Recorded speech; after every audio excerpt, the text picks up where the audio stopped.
What's up, everybody? Exploring Airports, back again. Another video. This one is actually a special video as it marks the first episode of what I built this channel for in the first place, which is to get my certified flight instructor rating. So I got a bunch of things to do. I thought I'd bring you all along on the trip, and maybe you can learn some stuff about being a private pilot. I gotta get this rating, so let's do this.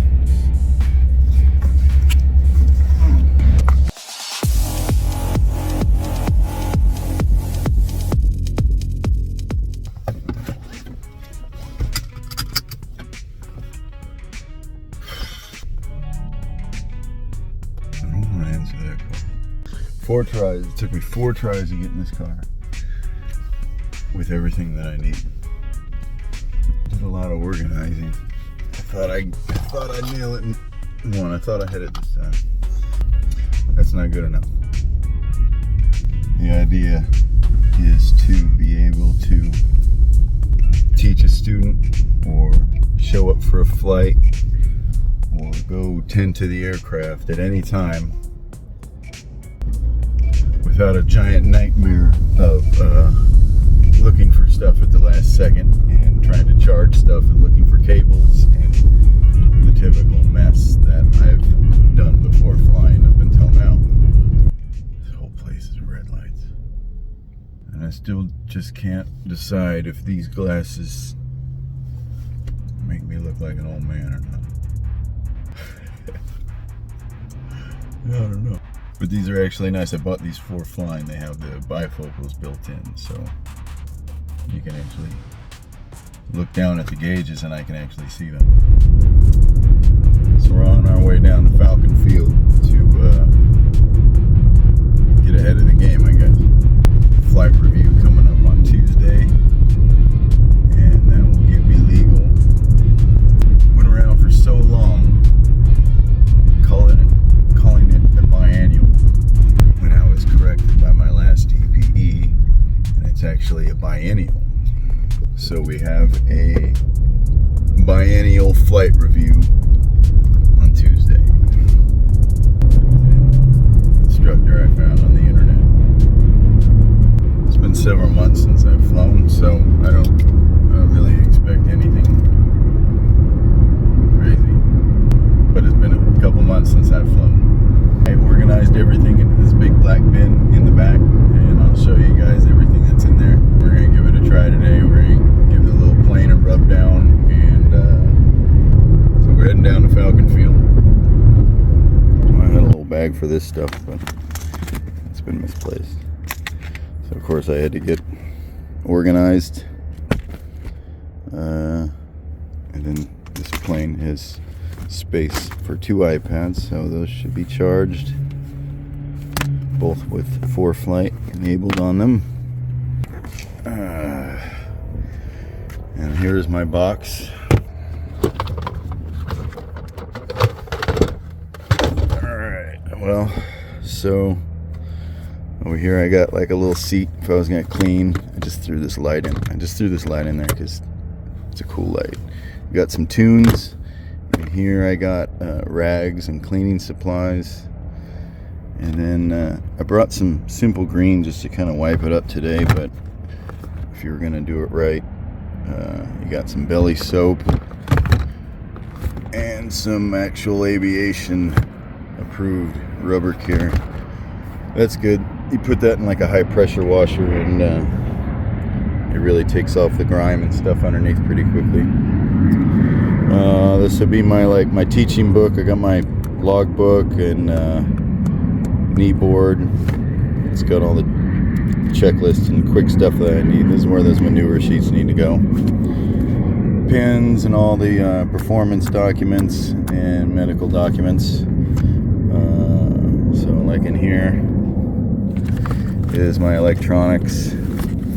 We got a camera, which we got to figure out how to mount either over my shoulder or in between. But then we have my Stratix unit, and then this is like the battery it hooks up to. This is like a little computer. You plug it in and it gives you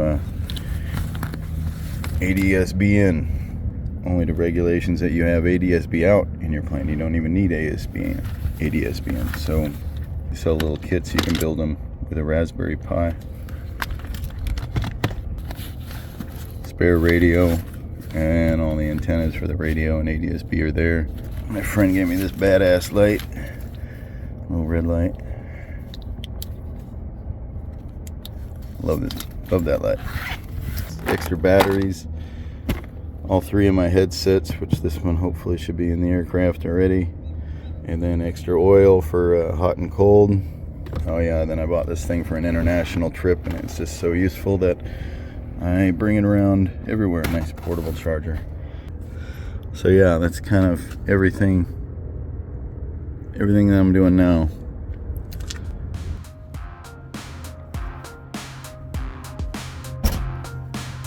Got a good security system here.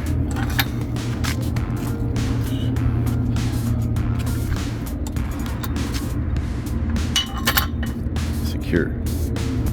There she is. There's going to be our ride for the next 2 months.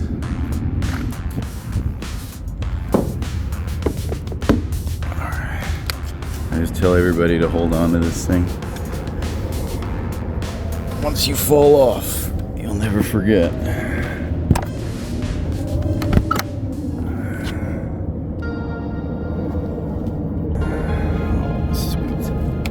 Just got our annual done. Well, there's my headset.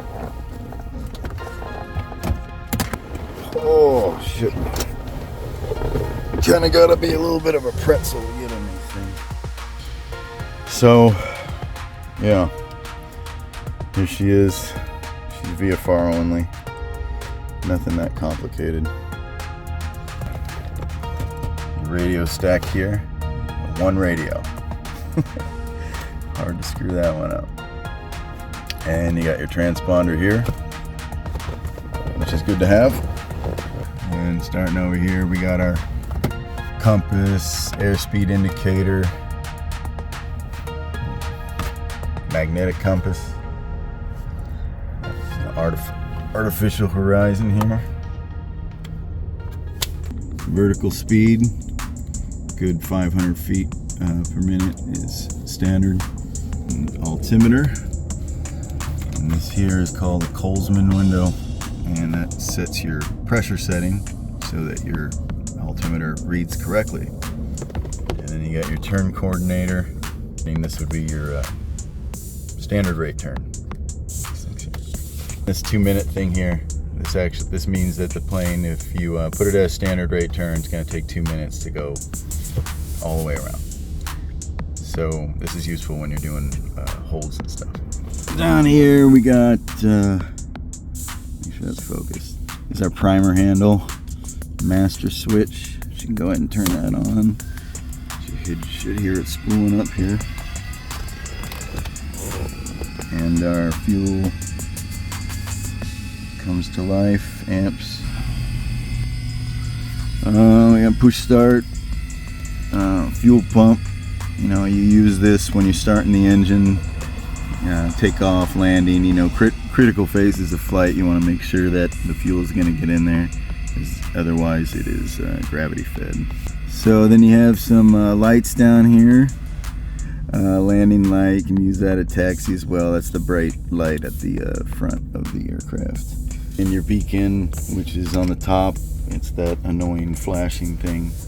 These are all fuses, except for this one. This is the avionics master to turn on the radio, but the rest of these are fuses. If there was a problem, they would. I ain't gonna pull on it, but if there was a problem, they would pop out. 2 fuel tanks, one in each wing, 25 gallons apiece. And we got our tank switcher down here. It's a manual tank, so you have to switch it every 30 minutes.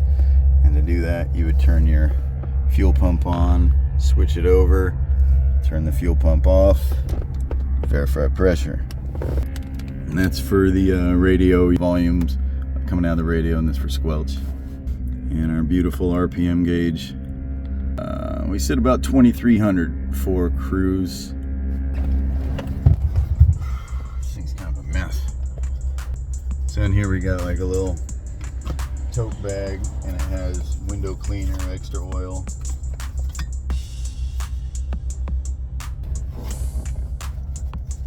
Paper towels. For any of those wondering, when you clean airplane windows, you always do the towels, you know, straight up with the window, with the drain. Never do circles or sideways. If there's dirt or something in it, you don't want to scratch up the window, so you just do it straight up with the windows. What do you got back here? Cowling plugs, which I'm going to actually put in. Case. This is the case to Mark's headset, which I do want. And this headset's special to me. This is my instructor's headset, Mark. I've never actually used this. I should probably try using them sometime.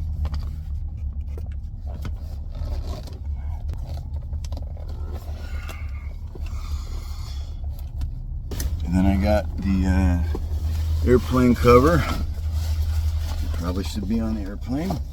And last but not least, we got a tow bar. Now then back here I got a little first aid kit, and then a fire extinguisher. There we go.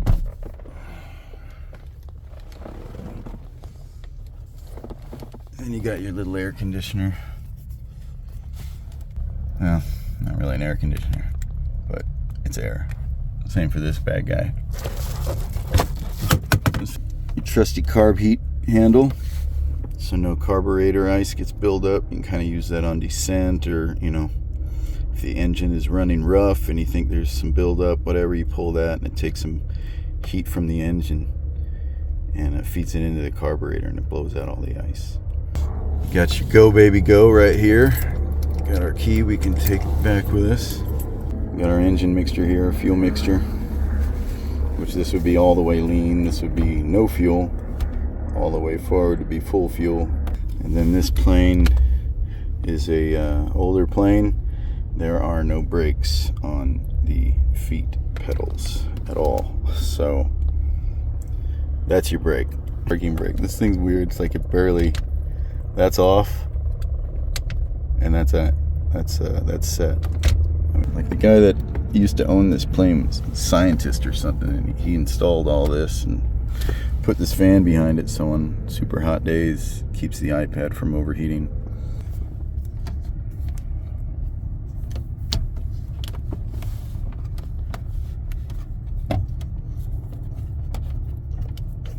Yeah. This should be on the yoke, but it's not. Here is our airworthiness certificate, which should be mounted, but it's not. I'm gonna have to come back with some Velcro or something. Down here we have our flaps. So if you pull this handle and those things go down. So this would be your cabin heat, and you got a defrost, and that would just be air for the cabin. And then I got this really, really complicated pen holder. So then normal planes have a little trim wheel right here, which there isn't one here, which I like because it's more room for my feet. But you got your trim is all the way located up here, and you get to crank that handle during flight. So let's get out. Let's take a look at the outside.